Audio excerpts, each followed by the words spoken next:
मजीठा में जिस तरीके के साथ घटना होती है और शराब के साथ कई लोगों की जो मौत हो जाती है, वो आंकड़ा लगातार बढ़ता जा रहा है। लेकिन सरकार इस पर लगातार एक्शन मोड पे है। विपक्ष लगातार सरकार को घेर रहा है, लेकिन सरकार ने डीएसपी एसएचओ को हालांकि सस्पेंड भी कर दिया है और लगातार इस मामले में कार्रवाई हो रही है। हमारे साथ बात करने के लिए फाइनेंस मिनिस्टर हरपाल चीमा मौजूद है और इनके पास ये डिपार्टमेंट भी है। सर, ये जो घटना हुई है, हालांकि पुरानी सरकारों में भी इस तरह की घटनाएं होती थी, लेकिन एक बार फिर से इतनी खराब शराब का ये जो चीज़ें हैं, क्या रीज़न क्या रहे हैं, वो सबसे पहले लोग जानना चाहते हैं। देखिए, जो शराब ठेकों पे बिकती है, ये उसका मामला नहीं है, ये मिथनॉल का मामला है। मिथनॉल जो प्रोडक्ट है वो सेंट्रल सरकार की लाइसेंसिंग अथॉरिटी अपना लाइसेंस जारी करती हैं और उनको उस लाइसेंसिंग अथॉरिटी से लोग ऑनलाइन परचेज करके इससे जाली नकली शराब बना के बेचने का काम लोगों ने किया। सो उन लोगों के खिलाफ कार्रवाई हो रही है और लगभग 9 लोग हैं वो पकड़े गए हैं और उनके खिलाफ सख्त धाराओं के तहत केस भी दर्ज किया गया। कत्ल की धाराएं और फांसी की धाराओं के तहत में जो पर्चा दर्ज किया गया है, उनको बिल्कुल बख्शा नहीं जाएगा। और दूसरा, उनके परिवारों के साथ हम सरकार की तरफ से, अपनी तरफ से संवेदना प्रकट करते हैं। बहुत ही ये दुखदाई घटना हुई है, मैं समझता हूँ बहुत बड़ा लॉस जो है उन परिवारों को हुआ है, तो हम उन परिवारों के साथ खड़े हैं। उनकी जो भी संभव मदद होगी वो करेंगे।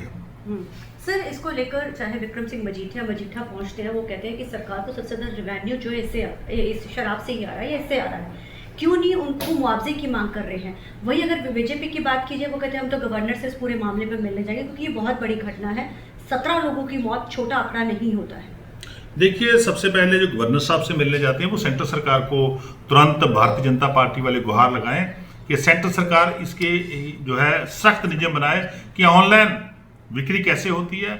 मिथनॉल जो है वो सेंट्रल सरकार लाइसेंस जारी करती है, तो उनको सेंट्रल सरकार को बोलना चाहिए। और दूसरा, पंजाब सरकार तो उन परिवारों के साथ खड़ी है। हमारे माननीय मुख्यमंत्री सर भगवंत सिंह मान जी खुद जा रहे हैं, उनके परिवारों को मिल रहे हैं, तो हम जो भी संभव मदद होगी उन परिवारों की करेंगे और दोषियों के खिलाफ सख्त कार्रवाई करेंगे। सर, मिथनॉल का आप जिक्र कर रहे हैं, आपसे आखिरी सवाल भी ये कि ये चीज़ सामने निकल कर आई है और क्या ये चीज़ पता लग सकी कि कैसे ये बनाया गया, क्यों ये सब चीज़ें हुई, कैसे नकली शराब वहाँ तक पहुँची या कैसे वो बिकी, कितना बड़ा आंकड़ा हो गया।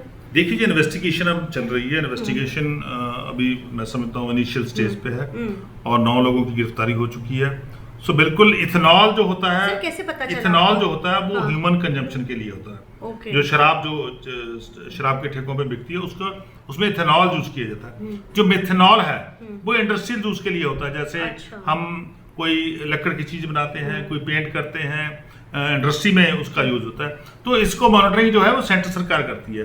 तो उसमें किसी दोषी ने ऑनलाइन परचेज करके उसके साथ उसको कलरफुल बना के उसको शराब का रूप देके लोगों में बेचा, क्योंकि उसमें थोड़ा नशा होता है, तो वो मैं समझता हूँ ह्यूमन बॉडी के लिए घातक होता है।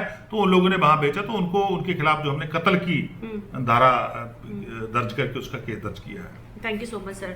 तो जाहिर है इसके ऊपर कड़ी कार्रवाई ज़रूर की जा रही है, क्योंकि ये जिस तरीके के साथ इथनॉल मिथनॉल का जो एक उसने कॉम्बिनेशन करके जो नकली शराब बेची, जिसके चलते जो है इतनी सारी चीज़ें हुई हैं। लेकिन अब इस मामले पे लगातार इन्वेस्टिगेशन जारी है और 17 लोगों का आंकड़ा हो चुका है। लेकिन जो एसएचओ है और वहाँ के जो डीएस, उन दोनों को सस्पेंड कर दिया गया है और सख्त से सख्त कार्रवाई जो है इसमें की जा रही है। कैमरामैन अलजिंदे के साथ चंडीगढ़ से TV9 के लिए अमनप्रीत कौर।